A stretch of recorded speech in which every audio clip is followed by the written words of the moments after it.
Lanjutan video yang tadi ya, yang mengenai SMKN Jateng. Saya pernah buat video seperti ini kan. SMKN Jateng ini kan dikhususkan bagi warga Jateng yang kurang mampu. Bisa masuk ke situ, ada masnya juga ya. Nah, di situ ada yang komen, bandar rugi gak bos? Gini ya, kalau dari nada ini pendukung Pak Anies sih. Gini ya, rugi tidaknya ini tidak bisa dinilai. Karena untung dari adanya sekolah ini yaitu apa? Pola pikir murid-murid yang sudah masuk di SMKN Jateng ya. Di transfer ilmu yang masuk ke murid-murid SMKN Jateng ya itu. Kalau dilihat dari untung ruginya nggak bisa. Menurutku sih untungnya tuh jangka panjang ya.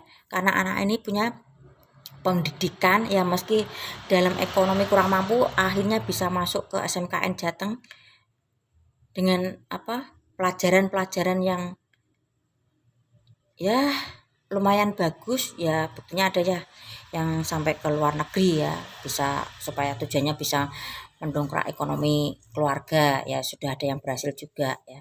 Itu untungnya di situ. Kalau dari segi untung apa? Wong di sini pun tidak dipungut biaya ya. Untungnya yaitu contohlah dalam kehidupan sehari-hari ya. Contoh saya punya anak ya. Si anak ini seneng sekali memodif sepeda motor ya. Utak-utak motor lah ya. Ya. Karena saya melihat si anak ini kok kreativitasnya ada di motor ya. Saya coba belikan motor second ya, nggak murah-murah ya. Biar dibuat eksperimen anak saya ya.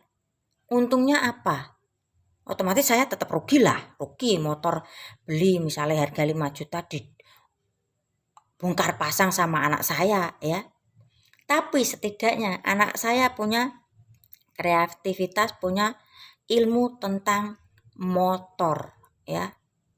Itu kalau dilihat untung ruginya ya tetap rugi.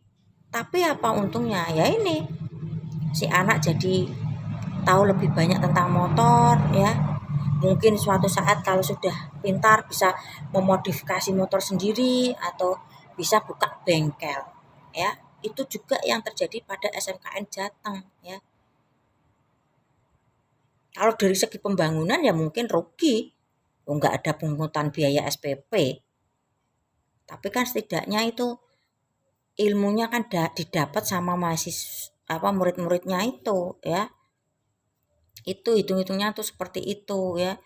Kalau mungkin ada yang kereta api Jakarta Bandung ya, kenapa harus dengan Cina, kenapa tidak harus Jepang ya. Dalam perjanjian seorang pengusaha mungkin ya diambil yang cara enaknya, sana untung sini untung. Sini kalau bisa, contoh saya sama pengusaha Cina ya, saya mau buat kereta cepat.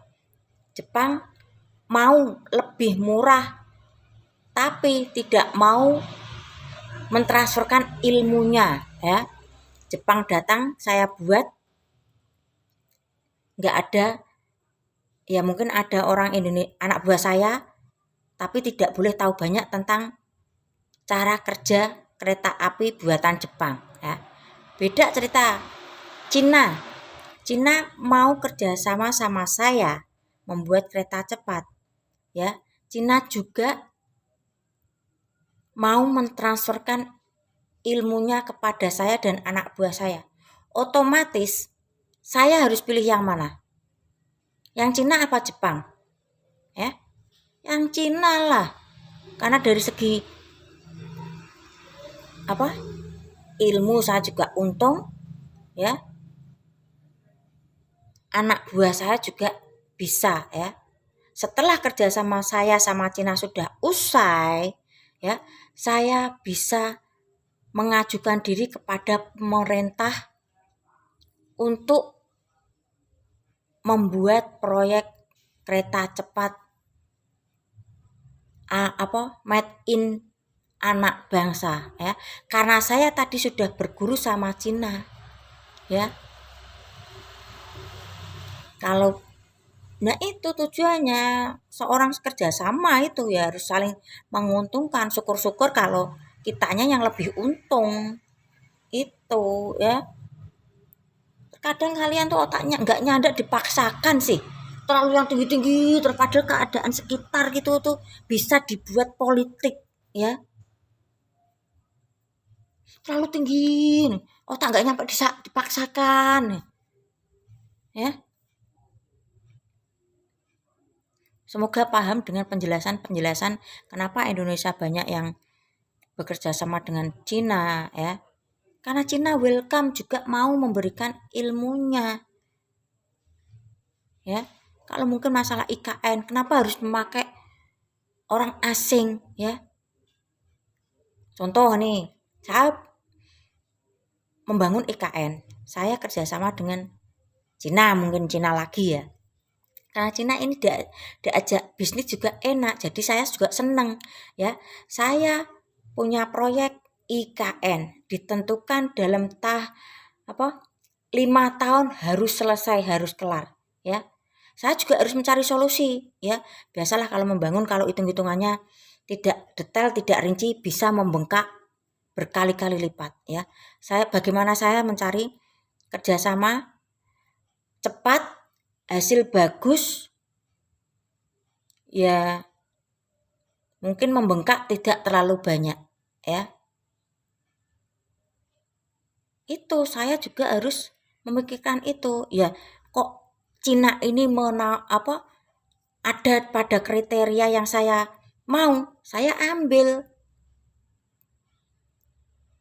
itu ya. Dan mungkin kalau Cina saya pasrahkan, saya kerjasama sama Cina ya, saya membangun IKN kan, Cina mau, oke setuju.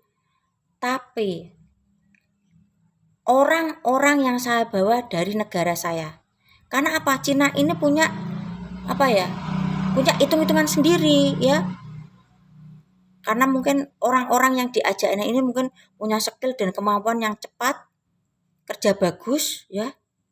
Jadi Cina mau dengan perjanjian seperti itu, saya juga bisa menerima perjanjian itu ya. Beda cerita, oke sama Cina, nanti karyawannya juga harus dari pihak saya ya. Itu juga ada dalam perjanjian. Kalau Cinanya nggak mau ya saya harus terima perjanjian dari Cina. Kalau orang-orangnya tuh harus dari orang asing, ya saya harus siap. Tapi saya juga harus menentukan kriteria atau masa pembuatan IKN ini sesuai yang saya harapkan. Ya itu. Kadang gimana ya orang yang menghadapi realita kehidupan sehari-hari aja atau jadi pemimpin keluarga aja belum begitu pas kok. Sudah ngomong politik yang tinggi-tinggi ya, selalu menyalahkan, pada dasarnya tidak tahu cara kerja perjanjian-perjanjian tersebut ya.